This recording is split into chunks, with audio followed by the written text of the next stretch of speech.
بسم اللہ الرحمن الرحیم۔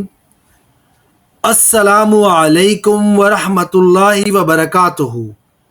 امید کرتا ہوں آپ سب لوگ خیر و عافیت سے ہوں گے، اور ہم اللہ تعالیٰ سے دعا ہے اللہ تعالیٰ ہم سب کی دینی اور دنیاوی مشکلات کو آسان فرمائے، آمین۔ آج کی اس ویڈیو میں ہم بات کریں گے فرشتوں پر ایمان کے بارے میں،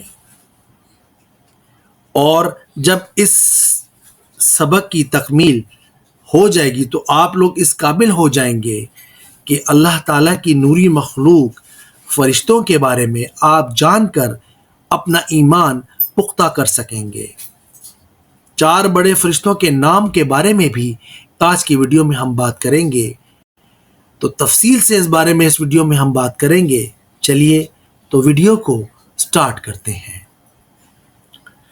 فرشتوں پر ایمان لانے کا مطلب ہے اس بات پر یقین رکھا جائے کہ فرشتے اللہ تعالیٰ کی نیک اور فرما بردار مخلوق میں سے ایک ہیں۔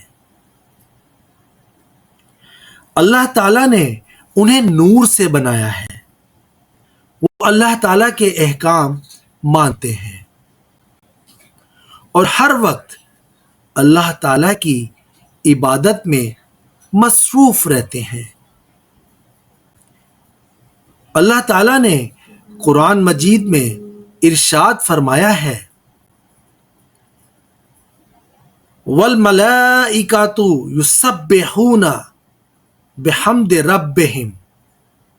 اس کا ترجمہ ہے، اور فرشتے اپنے پروردگار کی تعریف کے ساتھ اس کی تسبیح کرتے ہیں۔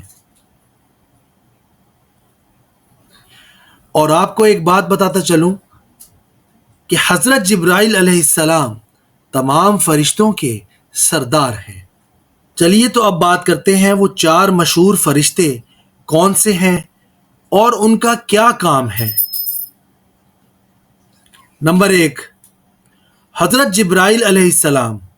حضرت جبرائیل علیہ السلام اللہ تعالیٰ کا پیغام انبیاء کرام تک پہنچاتے ہیں، یہ ان کا کام ہے۔ نمبر 2 پر ہیں حضرت اسرائیل علیہ السلام، اور حضرت اسرائیل علیہ السلام کا کام ہے تمام جانداروں کی روح کو قبض کرنا۔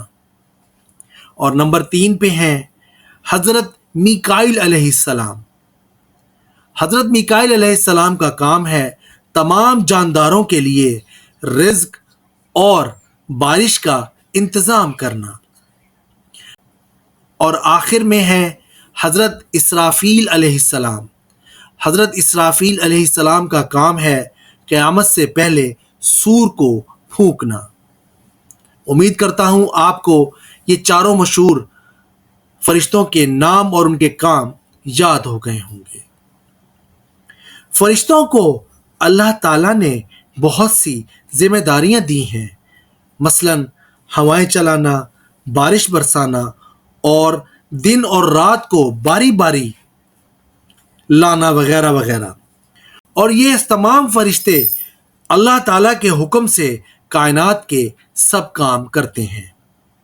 ہمیں بھی چاہیے اللہ تعالیٰ کی ہم عبادت کریں اور تمام احکام مانیں تاکہ ہم اس کے فرما بردار بندوں میں شامل ہو سکیں۔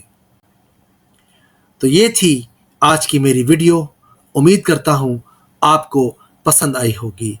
آخر میں چلتے چلتے اللہ تعالیٰ سے دعا ہے، اللہ تعالیٰ مجھ سمیت ہم سب کو حضرت محمد صلی اللہ علیہ وآلہ وسلم کی سنت پر چلنے اور اس پر عمل کرنے کی توفیق عطا فرمائے۔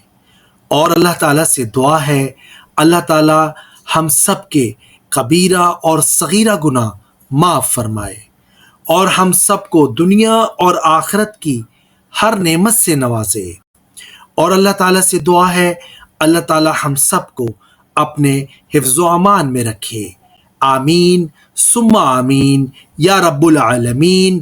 نیکسٹ ویڈیو تک کے لیے دیجیے گا اجازت، اللہ حافظ۔